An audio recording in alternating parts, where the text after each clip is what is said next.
যাকে আল্লাহ কোরআনে বিশেষ ভাবে 7টা নাম ধরে ডাক দিয়েছিলেন, তার এক নম্বরে নাম ছিল ইয়াসিন। নাম কি? এখানে কুমারখালী ফাজিল মাদ্রাসা এবং আশপাশের দাখিল আলিম মাদ্রাসার কত সুপার সহ সুপার মাওলানা বসে আছে। ইয়াসিন এটা আল্লাহর ঘোষণা দেওয়া শব্দ। ইয়া হরফে নেদা, ইয়া মানে হে, সিন মানে সাজ্জেদ, সাজ্জেদ মানে নেতা। তাহলে আল্লাহর ঘোষণা দেওয়া নেতা এই পৃথিবীতে মাত্র একজন। কয়জন? এই শব্দের ব্যাখ্যা করতে গিয়ে তাফসিরে কাবির আল্লামা ফখরুদ্দিন রাজি রহমাতুল্লাহ আলাইহি লিখেছেন, ইয়াসিন শব্দের 5টা অর্থ আছে। ইয়াসিন মানে সাজ্জেদুল আলামিন, সাজ্জেদুল বাশার, সাজ্জেদুল কাউনাইন, সাজ্জেদুল আম্বিয়া, সাজ্জেদুল মুরসালিন। তার মানে আল্লাহ বোঝাতে চেয়েছেন পৃথিবীর মানুষেরা যদি মনে করো যে আমি পৃথিবীতে বাস করি, নবীকে আমার মানাই লাগবে, অন্য কোন জগতে গেলে আর মানা লাগবে না। না, ইয়াতানাজ্জালুল আমরু বাইনাহুন্না, প্রত্যেকটা আসমানে আমার আল্লাহর বিধিবিধান নাযিল হচ্ছে। ওই সমস্ত সৃষ্টির জন্য আলাদা বিধান আছে। কেউ যদি মনে করে আমি মঙ্গল গ্রহে বাস করি, আমি চাঁদের দেশে থাকি, আমার তো ওখানে নবীকে নেতা মানা লাগবে না, আদর্শ মানা লাগবে না। না, এখানে সাজ্জেদুল আলামিন দিয়েছেন বহু বচন। আপনি যে কোন গ্রহে বাস করেন না কেন, সেখানে মুহাম্মদ রাসূলুল্লাহকে আপনাকে নেতা মানাই লাগবে। এই শব্দটা আমি কয়েকবার উচ্চারণ করলাম, খেলা করার জন্য না। আলেমরা বসে আছে, আহ্বান জানাচ্ছি তাদেরকে, আল্লাহর ঘোষণা দেওয়া নেতা যেহেতু একজন, এই জন্য এই নেতাকে মেনে নেওয়া নামাজের মতো ফরজ। এক কথা বলেন, এটা যারা ঠিক করতে পারছেন না, আপনার নামাজ হবে না। কারণ কিয়ামতে যে বিচারের সিস্টেম গুলো, ধাপ গুলো আমরা দেখেছি, কিয়ামতে সর্বপ্রথম মানুষকে আল্লাহ তার নিজের সামনে যখন দাঁড় করাবেন, 10 জন 20 জন 50 জন না, প্রতিটি মানুষকে আল্লাহ নিজের সামনে দাঁড় করাবে স্রেফ একা একা। অকুল্লুহুম আতিহি ইয়াউমাল কিয়ামাতি ফারদা। আল্লাহ পাক বলেন সূরা মারইয়ামের 95 নম্বর আয়াতে আছে, কিয়ামতে প্রতিটি মানুষকে তার সামনে আল্লাহ দাঁড় করাবেন স্রেফ একা একা। কয়জন করে বলেন বলেন? আপনি এটা নিজের সাথে এখন মিলান তো। আর রাজনৈতিক ভাবে আপনার পরিচয় আলাদা আলাদা আছে, আপনি তো মানুষ, মিলানি আয়াতটা এখন ময়দানে মাশার কায়েম হয়ে গেছে। আল্লাহ আপনাকে যদি ডাক দিয়ে নিজের সামনে দাঁড় করায়, আপনার যে অবস্থা আছে, যে বাস্তবতা আপনি তৈরি করেছেন, বলেন তো আপনার আল্লাহর সামনে দাঁড়িয়ে পেছনের জীবনের হিসাব দিতে পারবেন? বলেন। আমি একা একা থাকলে মাঝে মাঝে ভাবি, আল্লাহ তুমি যদি বলো হামজা 2024 সালের আগস্ট মাসের 31 তারিখ পর্যন্ত তোরে মাফ করে দিলাম, যা শুধু সেপ্টেম্বরের 1 থেকে 5 তারিখ, এই 5 দিনের হিসাব দিয়ে তুই জান্নাতে চলে যা। আমার যা ইমান আমল, আমার যা বাস্তবতা, আমার তো মনে হয় 5 দিনের হিসাব দেওয়া সঠিকভাবে সম্ভব না। আপনারা পারবেন না? কাবা শরীফ যখন তাওয়াফ করে মানুষ, এই যে হাজী সাহেব বসে আছে, কত 6টা চক্করে মানুষ বলে আল্লাহকে, আল্লাহুম্মা ইন্না আলাইয়া হুকুকান ফীমা বাইনি ওয়া বাইনিকা। হে আল্লাহ তুমি আমার মালিক, আমি তোমার গোলাম, দাস, ভৃত্য, সার্ভেন্ট যাই বলেন, এ পরিচয় দিচ্ছে যে তুমি আমার মালিক, আমি তোমার দাস। দাস হিসাবে তুমি আমাকে সব কিছুই তো দিয়ে দিলে, আমাকে নেই থেকে হামজা বানিয়েছো। আমি তো উল্লেখ করার মতো কিছু ছিলাম না, অথচ আজ হামজা হয়ে বসে আছে হাজারো মানুষের সামনে। এখানে অবদান পৃথিবীর কারণে, সব অবদান শুধু তোমার। আমার মা বাবার অবদান আছে কি? তারা শুধু বিছানায় ছিল, এই শেষ। বাকি যা করার নেই থেকে শুরু করে পর্যন্ত সব করেছে কে? আরো জোরে। আমার বাড়ি, গাড়ি, নারী, যা লাগে আল্লাহ তুমি সব দিয়েছো আমাকে বান্দা হিসাবে। কিন্তু তুমি যে আমার মালিক, আমার কাছে তো তোমার কিছু পাওনা আছে, গোলাম হিসাবে আমি তোমার কিচ্ছু দিতে পারি নাই। তবে কাবার সামনে আমার 6ষ্ঠ চক্কর চলছে, একটা কথা আমি বলতে পারি, আমার কিচ্ছু নেই দেওয়ার মতো। এই জন্য বলছে আল্লাহ তুমি আমারে মাফ করে দাও। কিয়ামতের কঠিন এই বিচারের ময়দানে মানুষকে আল্লাহ স্রেফ একা তুলবে, কোনো উপায় নেই এই মাপ পাওয়া ছাড়া।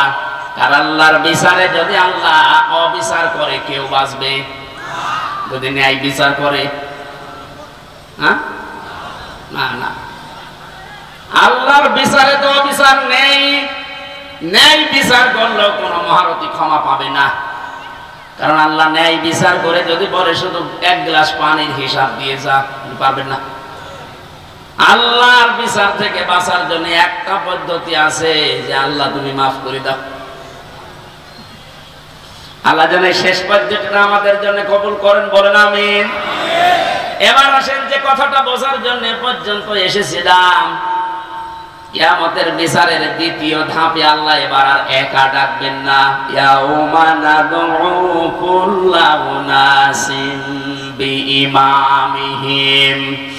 সূরা বানী ইসরাঈল 15 নম্বর পারার 8 নম্বর পৃষ্ঠা 3 নম্বর লাইনের 72 নম্বর আয়াতের প্রথম অংশে আছে। এটা ফি জিলালিল কোরআনের তাফসিরে আছে, বিস্তারিত আছে, আমি শুধু সামারাইজ করে বলছি।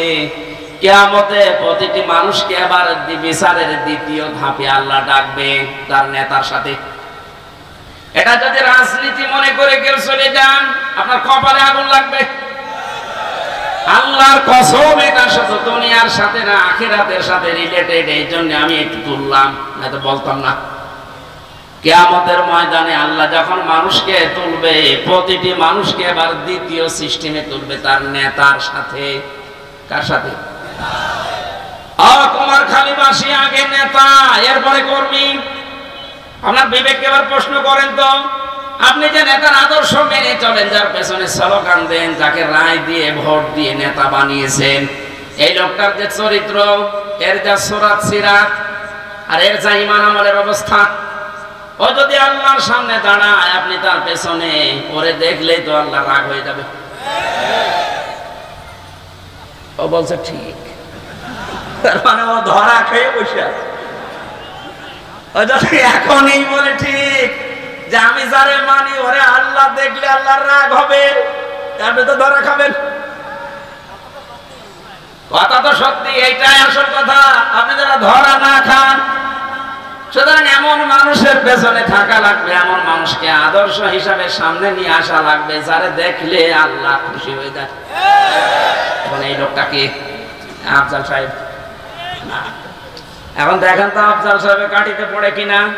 সারা নেশা 5 নাম্বার পারা 6 নাম্বার পৃষ্ঠা 9 নাম্বার লাইনের 59 নাম্বার আয়াতের প্রথম অংশে আছে, ইয়া আইয়ুহাল্লাযীনা আমানু আতিউল্লাহা ওয়া আতিউর রাসূলা ওয়া উলিল আমরি মিনকুম।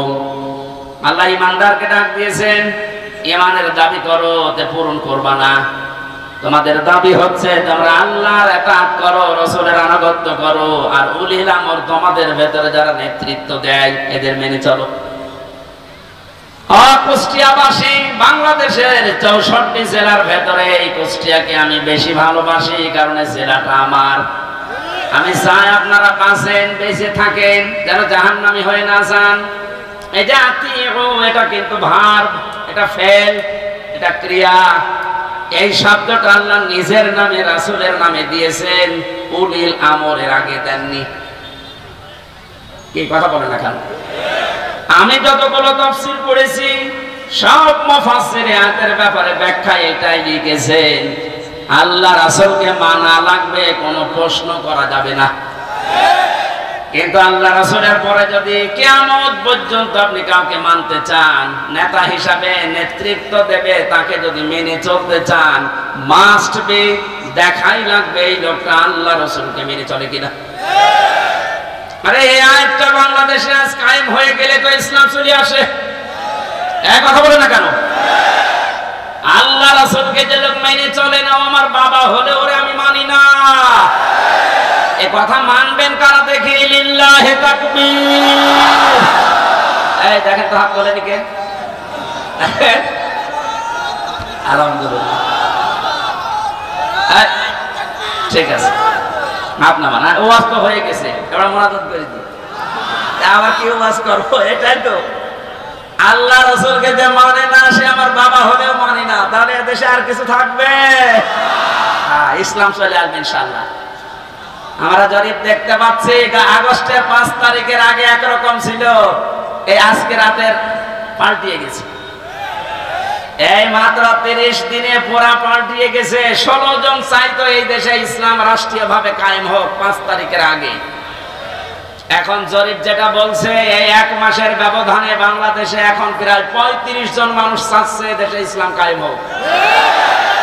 এটা যদি এভাবে চলতে থাকে, 51 জন যেদিন হবে সেদিন কোন মহারথী আর বাধা দিয়ে ঠেকাতে পারবেন ইনশাআল্লাহ।